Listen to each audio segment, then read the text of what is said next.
Halo semua.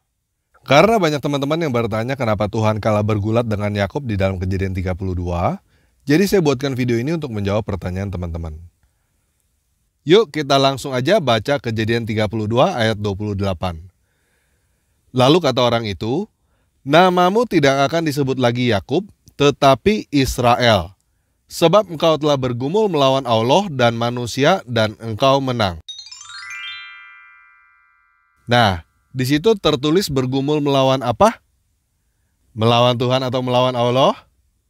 Melawan Allah ya. Jadi, Yakub menang bergulat melawan Allah, bukan menang bergulat melawan Tuhan. Jelas ya? Oke, sekian video kali ini. Yesus Kristus Tuhan kita memberkati.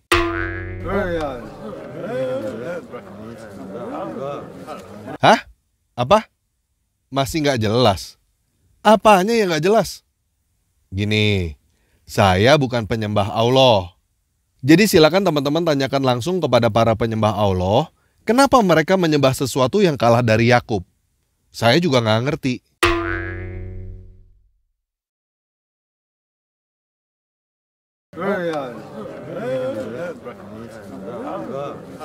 Hah? Apa? Alkitab sudah palsu. Gini, kitab Kejadian yang barusan kita baca adalah kitab pertama dari 5 kitab Taurat. Itu adalah kitabnya umat Yahudi yang diakui dan digunakan oleh seluruh umat Kristen. Jadi ayat itu diakui keasliannya oleh Yahudi, Katolik, dan Kristen aliran manapun. Atas dasar apa kamu berkata bahwa Kejadian 32 ayat 28 adalah ayat palsu?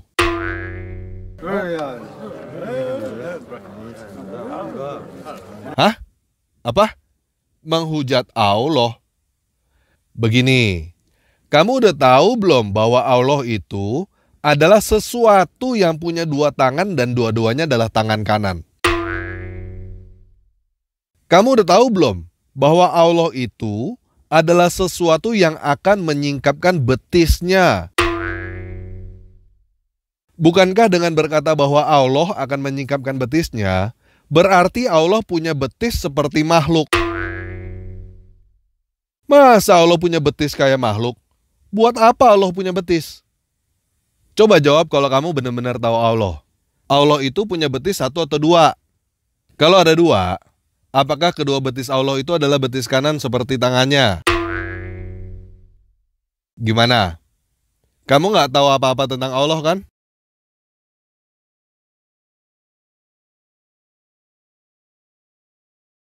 Nah, makanya sekarang kamu dikasih tahu, Allah itu kalah dari Yakub.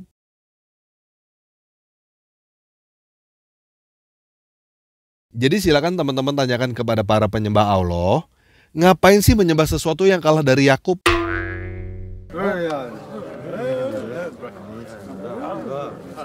Hah? Apa? Teman-teman yang Muslim nggak tahu? Lah, kalau nggak tahu kenapa sok tahu? Aduh, aneh ya orang-orang itu ya. Kok cuma bisa nanya doang udah ngerasa pinter ya? Kalau cuma nanya doang, anak TK juga bisa. Aduh. Ya udah, teman-teman mau tahu lebih lanjut? Oke, kalau teman-teman mau lanjut, kita sepakat dulu ya. Yang pertama, kita sepakat bahwa Allah bukan Tuhan. Kalau teman-teman belum sepakat, silakan baca lagi Kejadian 32 ayat 28. Allah kalah bergulat dengan Yakub. Dengan Yakub aja kalah bergulat, berarti bukan Tuhan kan? Oke? Nah, kalau kita udah sepakat bahwa Allah bukan Tuhan, maka kita bisa sepakat untuk membuang semua kata Allah yang ada di dalam Alkitab. Kita nggak butuh ada kata Allah di dalam Alkitab sama sekali. Kita gunakan kata yang lebih tepat, yaitu kata ilah. Karena semua kata Allah yang ada di dalam Alkitab, artinya hanya ilah. Nggak lebih, nggak kurang. Kalau teman-teman nggak setuju, silakan tutup video ini sekarang Dan silakan terus menyembah dan memuja Allah. Sambil ingat bahwa Allah yang kamu sembah dan kamu puja itu kalah bergulat dengan Yakub. Oke? Gimana? Sekarang udah jelas ya? Allah bukan Tuhan. Semua kata Allah yang ada di dalam Alkitab artinya hanya ilah. Artinya hanya dewa, dewata. Nggak lebih, nggak kurang. Oke? Dan sekarang kamu jangan terlalu cepat untuk mengambil kesimpulan apa itu ilah, apa itu dewa, apa itu dewata. Karena seperti kata Allah yang kamu sudah salah kaprah, kamu juga sudah salah kaprah dengan pengertian kata ilah, dewa, dan dewata. Jadi kita akan mulai dari awal, kita akan belajar dan mendefinisikan ulang apa arti kata ilah. Yang kedua, kita kembalikan kata Tuhan ke makna yang seharusnya, yaitu Tuan, penguasa, majikan, bos. Kata Tuhan itu artinya bukan yang maha kuasa, bukan pencipta. Tuhan artinya adalah Tuan, penguasa. Oke? Yang ketiga, kita buka kata Tuhan dengan huruf kapital semua, sesuai dengan nama yang seharusnya, yaitu nama Yahweh. Yang keempat, kita nggak usah sok tahu lah. Kita akui bahwa kita nggak mengerti dan apa yang sudah diajarkan kepada kita selama ini nggak mampu menjelaskan Kejadian 32 ayat 28. Bagaimana? Setuju gak? Kalau teman-teman setuju, silakan lanjut nonton. Kalau nggak setuju, silakan tutup video ini sekarang. Karena untuk mengerti Kejadian 32 ayat 28, kita harus mengubah sudut pandang kita secara total. Kita nggak akan bisa paham hanya dengan melihat Kejadian 32 ayat 28 secara mikro. Kita harus melihat dan mengerti keseluruhan ceritanya secara makro. Kamu nggak akan bisa mengerti jika kamu bersikukuh dengan sudut pandang dan apa yang diajarkan oleh para guru kamu yang sama nggak ngertinya seperti kamu.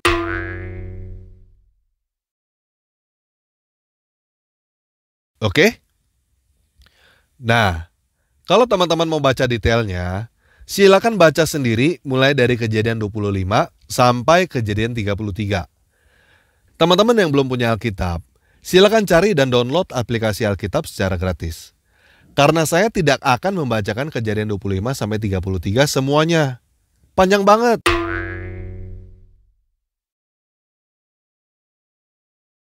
Saya akan menjelaskan garis besarnya dan akan membacakan ayat-ayat yang penting aja. Oke? Kita mulai aja ya.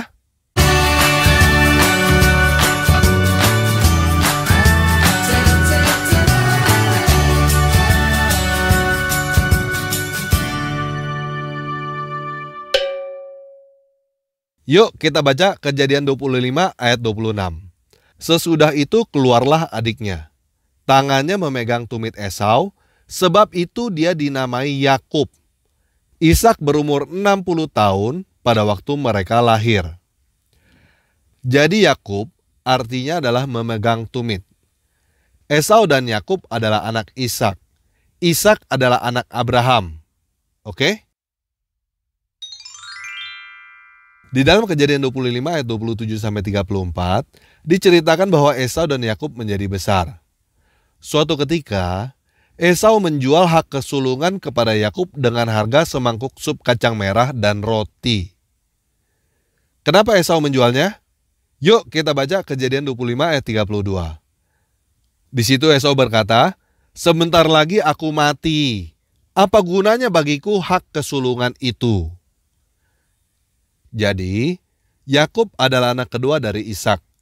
Dan ini adalah nasib, takdir. Dia nggak bisa milih. Tetapi dia sangat ingin menjadi anak sulung, menjadi anak pertama. Yakub mau menjadi abang, nggak mau menjadi adik, walaupun kenyataannya dia adalah adik. Yakub adalah orang yang mau melawan nasib, mau melawan takdir. Itu sebabnya dia memegang tumit abangnya sejak lahir, lalu dia membeli hak kesulungan dari abangnya.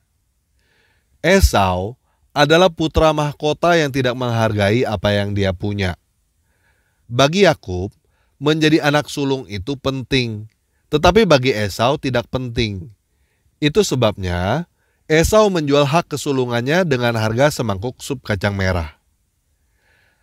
Nah, sekarang coba kamu lihat kamu sendiri. Kamu adalah seseorang yang mau mengadu nasib seperti Yakub, atau kamu adalah seseorang yang tidak menghargai apa yang kamu punya seperti Esau? Nah, ini adalah sudut pandang yang saya ingin share kepada teman-teman ketika membaca Alkitab. Temukan diri kamu sendiri di dalam Alkitab. Kamu pasti menemukannya. Belajar dari tokoh-tokoh yang ada di Alkitab secara keseluruhan. Jangan cuma lihat apa yang mereka lakukan. Lihat juga dampaknya dan akhirnya secara keseluruhan. Oke? Kejadian 27 menceritakan apa yang mereka lakukan. Jadi teman-teman jangan bersumbu pendek langsung mengambil kesimpulan. Oke? Di dalam Kejadian 27 diceritakan bahwa Ishak udah tua, udah rabun, dan merasa kapanpun juga bisa meninggal. Dia memanggil Esau, anak sulungnya, untuk pergi berburu. Lalu hasil buruannya dimasak dan diberikan kepada dia, supaya dia memberkati Esau. Ketika Ishak berkata seperti itu kepada Esau, di situ juga ada Ribka, istrinya Ishak, ibunya Esau. Ishak lebih sayang kepada Esau, tetapi Ribka lebih sayang kepada Yakub. Setelah itu, Ribka menyuruh Yakub menyamar sebagai Esau dan menipu bapaknya sendiri supaya Yakub diberkati. Yakub takut untuk menipu bapaknya. Takut ketahuan. Karena kalau ketahuan, nanti bukan diberkati, malah dikutuk. Tetapi Ribka berkata kepada Yakub di dalam Kejadian 27 ayat 13. Akulah yang menanggung kutuk itu, anakku. Dengarkan saja perkataanku. Pergilah ambil kambing-kambing itu. Jadi Yakub mengikuti perintah ibunya. Dia menyamar sebagai Esau untuk mendapat berkat dari bapaknya. Di dalam Kejadian 27 ayat 20, Ishak bertanya kepada Yakub yang menyamar dan mengaku sebagai Esau, "Kok cepat sekali berburunya?" Dan Yakub menjawab, "Karena Yahweh ilahmu membuat aku mencapai tujuanku." Ishak curiga, tetapi pada akhirnya Yakub berhasil menipu Ishak dan mendapatkan berkat. Di dalam Kejadian 27 ayat 27 sampai 29 tertulis, lalu datanglah Yakub dekat-dekat dan diciumnyalah ayahnya. Ketika Ishak mencium bau pakaian Yakub, diberkatinyalah dia, katanya, "Sesungguhnya bau anakku adalah bau padang yang diberkati Yahweh. Ilah akan memberikan kepadamu embun yang dari langit, dan tanah-tanah gemuk di bumi, dan gandum serta anggur berlimpah-limpah. Bangsa-bangsa akan takluk kepadamu, dan suku-suku bangsa akan sujud kepadamu. Jadilah tuan atas saudara-saudaramu, dan anak-anak ibumu akan sujud kepadamu. Siapa yang mengutuk engkau, terkutuklah ia. Dan siapa yang memberkati engkau, diberkatilah ia." Ingat ya, menjadi tuan atas saudara-saudaranya. Setelah itu Yakub pergi, lalu Esau datang dengan masakan hasil buruannya. Ketika Esau datang, barulah Ishak sadar bahwa ia sudah ditipu oleh Yakub. Walaupun demikian, di dalam Kejadian 27 ayat 33, Ishak berkata bahwa dia telah memberkati Yakub dan Yakub akan tetap menjadi orang yang diberkati. Di dalam Kejadian 27 ayat 37, Ishak menjelaskan kepada Esau bahwa Yakub telah diangkat untuk menjadi tuan atas dia. Kemudian Esau menangis dan memohon supaya dia diberkati juga. Di dalam Kejadian 27 ayat 40, Ishak berkata kepada Esau, "Sesungguhnya kediamanmu akan jauh dari tanah-tanah gemuk di bumi, dan jauh dari embun dari langit di atas. Engkau akan hidup dari pedangmu, dan engkau akan menjadi hamba adikmu. Tetapi akan terjadi kelak, apabila engkau berusaha sungguh-sungguh, maka engkau akan melemparkan kuk itu dari tengkukmu." Nah, sekarang kita mulai lihat dampaknya. Sesudah itu Esau menjadi dendam kepada Yakub dan berkata bahwa pada waktu ayahnya meninggal, dia akan membunuh Yakub. Hal ini terdengar oleh Ribka, ibunya. Dan ibunya menyampaikan kepada Yakub bahwa Esau sakit hati dan berniat membunuh Yakub. Setelah itu Ribka menyuruh Yakub untuk melarikan diri ke pamannya Yakub yang bernama Laban di suatu daerah yang bernama Haran. Nah, sekarang kamu bayangkan kamu menjadi Yakub ya. Kamu berhasil mendapat hak kesulungan dan berkat yang kamu mau. Kamu mendapatkan status menjadi tuan atas abangmu, tetapi abangmu berniat membunuh kamu dan kamu harus melarikan diri. Di dalam Kejadian 28, Ishak memanggil Yakub. Dia sama sekali tidak marah kepada Yakub karena menipunya, apalagi berniat menghukum atau membunuh Yakub. Ishak malah sekali lagi memberkati Yakub. Ishak berkata, "Janganlah mengambil istri dari perempuan Kanaan. Bersiaplah, pergilah ke Padan Aram, ke rumah Betuel ayah ibumu, dan ambillah dari situ seorang istri dari anak-anak Laban, saudara ibumu. Moga-moga ilah yang maha kuasa memberkati engkau, membuat engkau beranak cucu, dan membuat engkau menjadi banyak, sehingga engkau menjadi sekumpulan bangsa-bangsa. Moga-moga ia memberikan kepadamu berkat yang untuk Abraham, kepadamu serta keturunanmu, sehingga engkau memiliki negeri ini yang kau diami sebagai orang asing, yang telah diberikan ilah kepada Abraham." Kemudian Yakub berangkat ke Haran. Di suatu tempat, Yakub mengambil batu untuk dijadikan alas kepala dan tidur di situ. Yuk kita baca Kejadian 28 ayat 12-22. Maka bermimpilah ia. Di bumi ada didirikan sebuah tangga yang ujungnya sampai ke langit. Dan tampaklah malaikat-malaikat ilah turun naik di tangga itu. Berdirilah Yahweh di sampingnya dan berfirman, "Akulah Yahweh, ilah Abraham nenekmu dan ilah Ishak. Tanah tempat engkau berbaring ini akan kuberikan kepadamu dan kepada keturunanmu. Keturunanmu akan menjadi seperti debu tanah banyaknya, dan engkau akan mengembang ke sebelah timur, barat, utara, dan selatan. Dan olehmu serta keturunanmu, semua kaum di muka bumi akan mendapat berkat. Sesungguhnya aku menyertai engkau, dan aku akan melindungi engkau kemanapun engkau pergi. Dan aku akan membawa engkau kembali ke negeri ini, sebab aku tidak akan meninggalkan engkau, melainkan tetap melakukan apa yang kujanjikan kepadamu." Ketika Yakub bangun dari tidurnya, berkatalah ia, "Sesungguhnya Yahweh ada di tempat ini dan aku tidak mengetahuinya." Ia takut dan berkata, "Alangkah dahsyatnya tempat ini. Ini tidak lain dari rumah ilah. Ini pintu gerbang surga." Keesokan harinya pagi-pagi, Yakub mengambil batu yang dipakainya sebagai alas kepala dan mendirikan itu menjadi tugu dan menuang minyak ke atasnya. Ia menamai tempat itu Betel, dahulu nama kota itu Luz. Lalu bernazarlah Yakub, "Jika ilah akan menyertai dan akan melindungi aku di jalan yang kutempuh ini, memberikan kepadaku roti untuk dimakan dan pakaian untuk dipakai, sehingga aku selamat kembali ke rumah ayahku, maka Yahweh akan menjadi ilahku, dan batu yang kudirikan sebagai tugu ini akan menjadi rumah ilah. Dari segala yang engkau berikan kepadaku, akan selalu kupersembahkan 1/10 kepadamu." Di dalam Kejadian 29, diceritakan bagaimana Yakub tiba di tempat pamannya yang bernama Laban. Dia sepakat untuk bekerja selama 7 tahun bagi Laban, untuk mendapatkan anak Laban yang bernama Rahel sebagai istrinya. Setelah bekerja selama 7 tahun, ternyata kali ini Yakub yang ditipu oleh Laban. Karena yang dinikahi oleh Yakub ternyata bukan Rahel, tetapi Lea kakaknya Rahel. Dan akhirnya Yakub bekerja 7 tahun lagi bagi Laban untuk mendapatkan Rahel. Di dalam Kejadian 29-30 juga diceritakan bagaimana konflik yang terjadi antara Lea dan Rahel. Bagaimana Yakub mendapatkan anak-anak dan hartanya. Juga diceritakan bagaimana terjadinya saling curang-mencurangi antara Yakub dan Laban. Di dalam Kejadian 31, diceritakan bagaimana Yakub pergi dari Laban untuk kembali ke rumah ibunya. Jadi Yakub yang menipu abangnya ditipu oleh pamannya. Namun demikian, Berkat Tuhan tetap berkat Tuhan.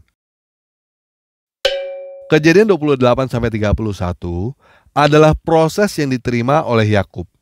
Dia keluar dari rumah untuk menjadi berkat bagi orang lain, kemudian ditindas dan kembali ke rumah orang tuanya. Dan kalau teman-teman perhatikan, sebenarnya ini adalah pattern, pola yang berulang, sama dengan kejadian penjajahan bangsa Israel di Mesir. Yusuf ke Mesir menjadi berkat bagi Firaun, kemudian ditindas oleh Mesir, dan akhirnya kembali ke tanah perjanjian. Yuk sekarang kita baca Kejadian 32 ayat 1-5. Yakub melanjutkan perjalanannya, lalu bertemulah malaikat-malaikat ilah dengan dia. Ketika Yakub melihat mereka, berkatalah ia, "Ini bala tentara ilah." Sebab itu dinamainyalah tempat itu Mahanaim. Sesudah itu, Yakub menyuruh utusannya berjalan lebih dahulu mendapatkan Esau kakaknya ke tanah Seir daerah Edom. Ia memerintahkan kepada mereka, "Beginilah kamu katakan kepada tuanku, kepada Esau. Beginilah kata hambamu, Yakub. Aku telah tinggal pada Laban sebagai orang asing dan diam di situ selama ini. Aku telah mempunyai lembu sapi, keledai dan kambing domba, budak laki-laki dan perempuan, dan aku menyuruh memberitahukan hal ini kepada tuanku, supaya aku mendapatkan kasihmu." Nah, teman-teman perhatikan, tadi Yakub diberkati oleh Ishak untuk menjadi apa atas Esau? Untuk menjadi tuan kan? Sekarang Yakub memanggil Esau apa? Tuanku. Yakub menyebut dirinya sendiri apa? Hambamu. Kontradiksi ya. Begini, sekali lagi saya katakan, jangan bersumbu pendek. Jangan ambil kesimpulan terlalu cepat. Kamu belum melihat semuanya. Yuk kita baca lagi Kejadian 32.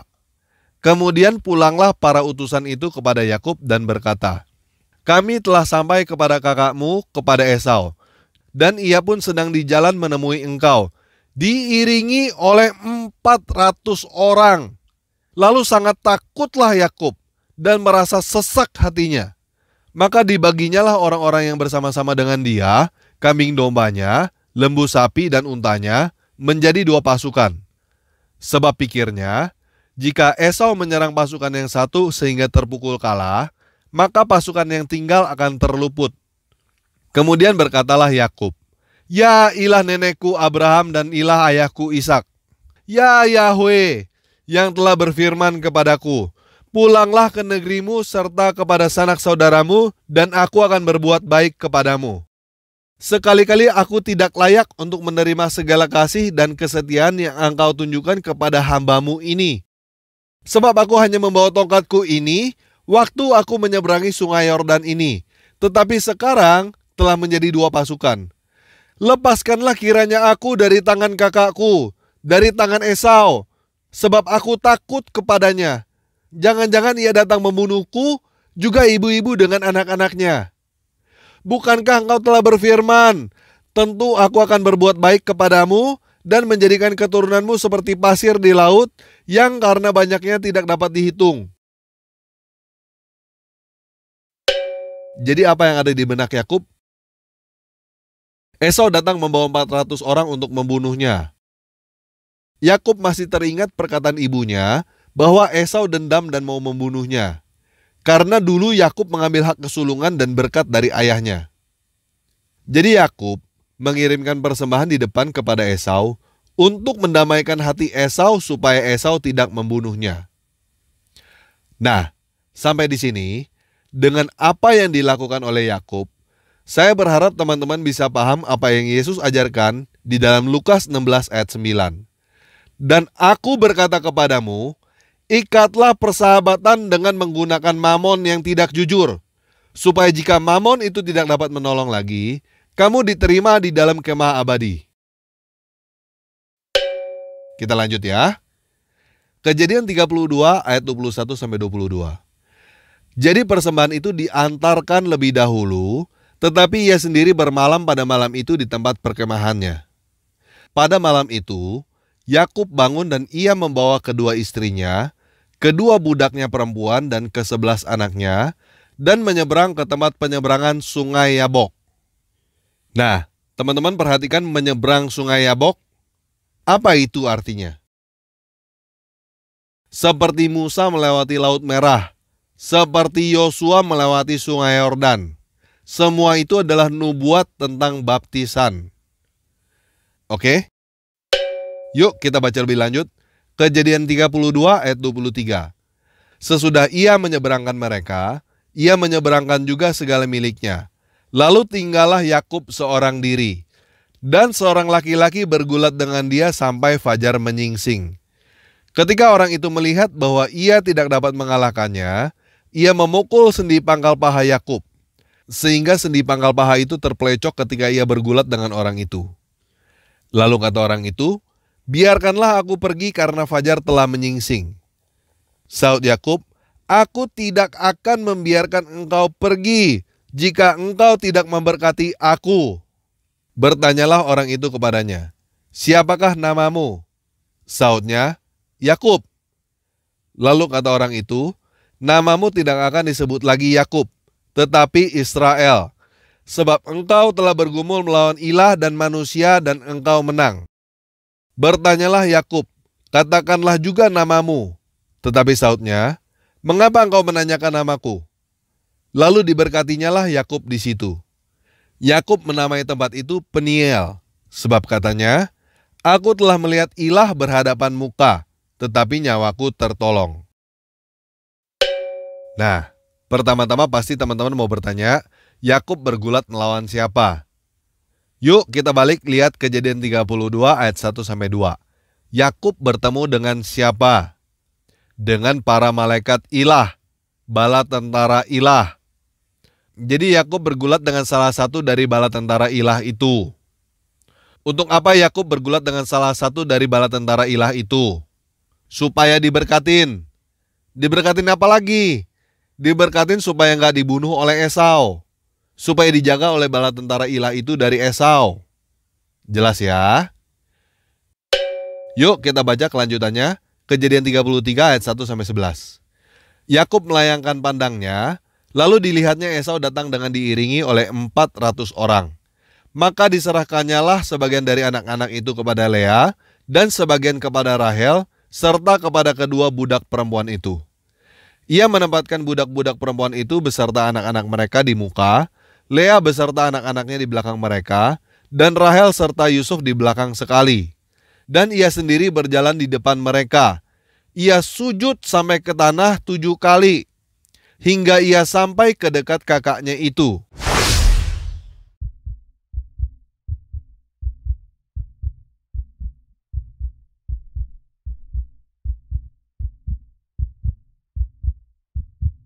Tetapi Esau berlari mendapatkan dia, didekapnya dia, dipeluk lehernya, dan diciumnya dia.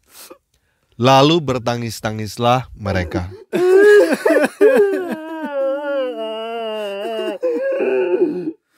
Kemudian Esau melayangkan pandangnya, dilihatnya perempuan-perempuan dan anak-anak itu, lalu ia bertanya, "Siapakah orang-orang yang beserta engkau itu?" Jawab Yakub, "Anak-anak yang telah dikaruniakan ilah kepada hambamu ini." Sesudah itu mendekatlah budak-budak perempuan itu beserta anak-anaknya, lalu mereka sujud. Mendekat jugalah Lea beserta anak-anaknya, dan mereka pun sujud. Kemudian mendekatlah Yusuf serta Rahel, dan mereka juga sujud. Berkatalah Esau, "Apa maksudmu dengan seluruh pasukan yang telah bertemu dengan aku tadi?" Jawabnya, "Untuk mendapatkan kasih tuanku."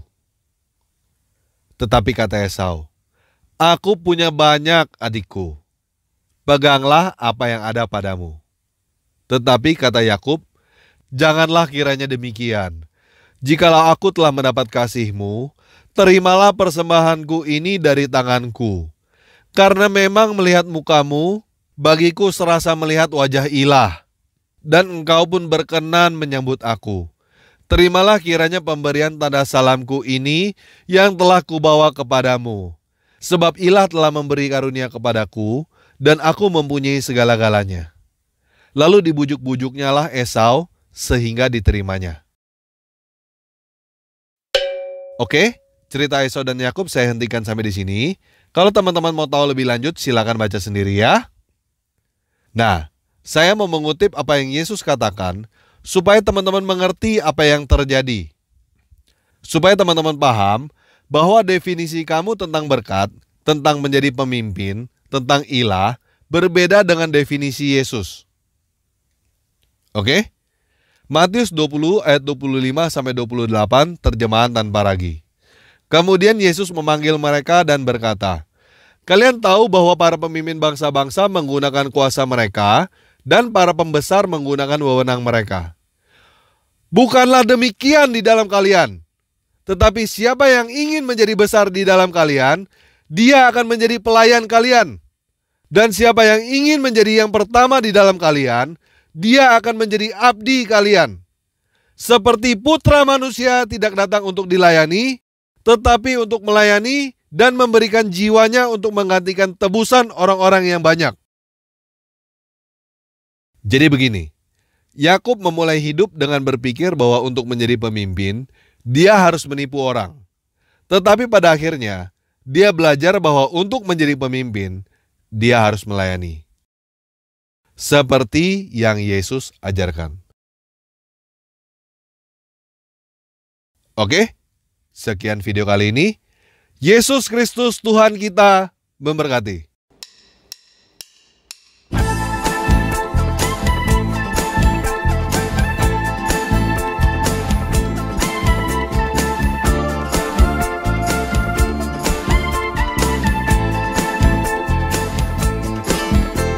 دورت كتير على شيء يسعدني، حاولت ألاقي حاجة تشبعني، وفضلت تايه في الدنيا هايم، قلبي لسه عطشان.